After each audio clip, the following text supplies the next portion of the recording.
Hi students, now we are going to discuss about the import and export through courier. The import and export through courier are treated as import or export through any other mode. The duty payable, concessions are normally allowed on goods imported and exported through courier by ship or air transport are permissible in this case. Next is rules regarding imports through courier. There are certain rules and principles while we are importing through courier. The first one is permitted places. Import through courier is permitted by air from Mumbai, Delhi, Chennai, Bangalore, Hyderabad, Ahmedabad, Jaipur and Kolkata. But from land custom stations, it is allowed in all stations except in the 2 land stations in West Bengal. The next is authorized courier. So authorized courier has to be registered with the Commissioner of Customs. Even though the registered courier dealer can be cancelled in case of their misconduct. Specific conditions under other acts. Goods requiring any specific conditions to be fulfilled under any other act, rule or regulations are not permitted. Weight of individual package. So through couriers they are importing means the weight of the package, individual package should not exceed 70 kgs. Next is carrier of goods. So the courier bags can be carried by the on-board courier or person in charge of aircraft or authorized agents of courier service. Only they can carry the courier bags to the board stations, not the individual persons. Gift and samples. The gift and samples up to the specified value can be imported per consignment. Only to the limited value only they can transport the gift and samples. Import and export of gem and jewelry. The permitted value should not exceed the specified value. There are some certain specified values mentioned for the gem and other jewelries. It should not exceed that value. Declaration by authorized courier. The authorized courier have to submit the declaration in the prescribed form. In case the goods are not cleared within 30 days, they will be disposed of.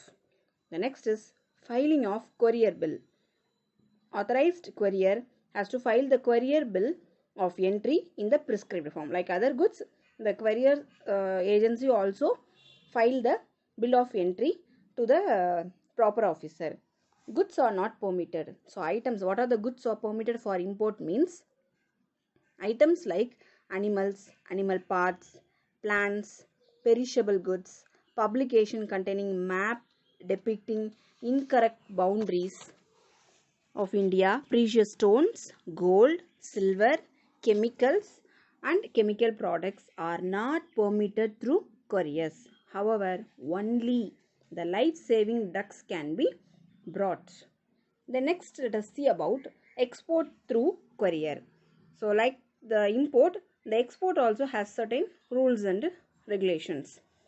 The first rule is filing of statement. So in the case of export of goods, the courier shall file a statement before the departure of any flight along with the courier shipping bill or bill of export in the prescribed form.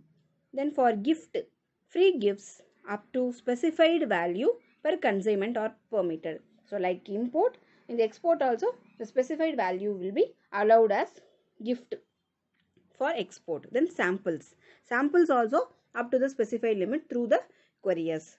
Then import of gems and jewelry. The gems and jewelry also up to the permitted value and up to the specified amount. It should not exceed the specified value and specified amount. Then export within 7 days. So goods brought into custom area must be exported within 7 days. Otherwise they will be disposed of. So for import they allow 30 days, but for export the permission is only up to 7 days. Otherwise they will be disposed of. Then next let us see about the post parcel service, import or export through post parcel.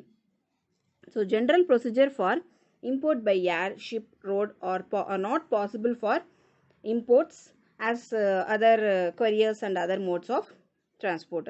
There are separate provision for import or export by post.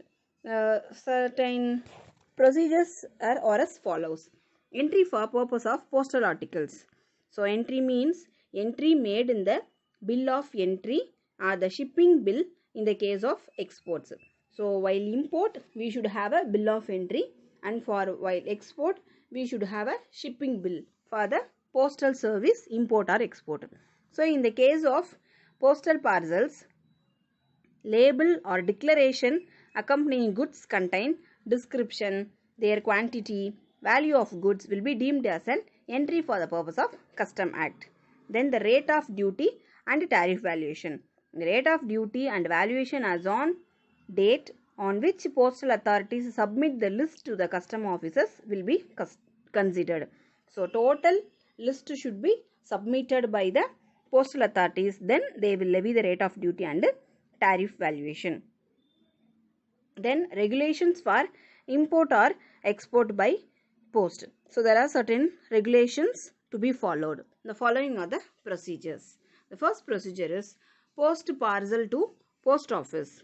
So post parcels are allowed to pass from ports or airports to foreign parcel department of government post office without the payment of custom duty. However, the following ought to be handed over to the principal appraiser: customs memo, then parcel bills and custom declaration and dispatch notes. The second procedure is inspection of mail bag. The mail bag will be opened and scrutinized by the postmaster under the supervision of principal postal appraiser of customs. Any packets suspected of containing dutiable goods will be separated.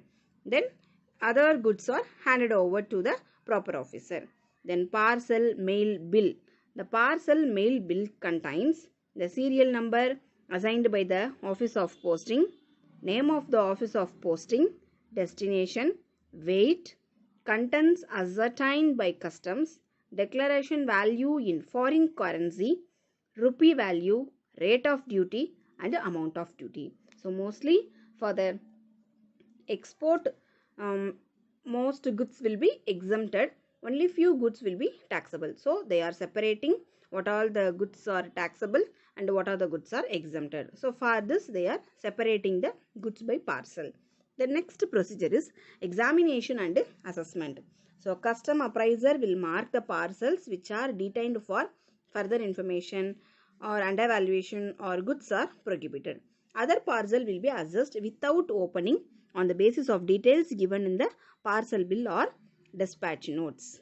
Then gift by post. If we are send gift by post means gift from abroad up to the specified value of goods are not prohibited or duty free if they are sent by post or courier. So specified value, if the specified value we are sending by goods through post or parcel, they are duty free. If the value exceeds the specified value, then we have to pay the custom duty for the whole value. They will not deduct the amount and they will charge the tax. We have to pay the custom duty for whole value. For example, if for up to 1 lakh they will allow us duty free means we should not pay the customs duty for that 1 lakh gift.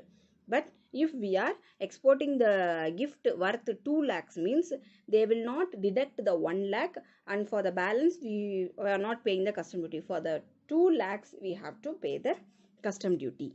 Then last one is export by post. Export. So articles exported by post are required to be covered by declaration in the prescribed form.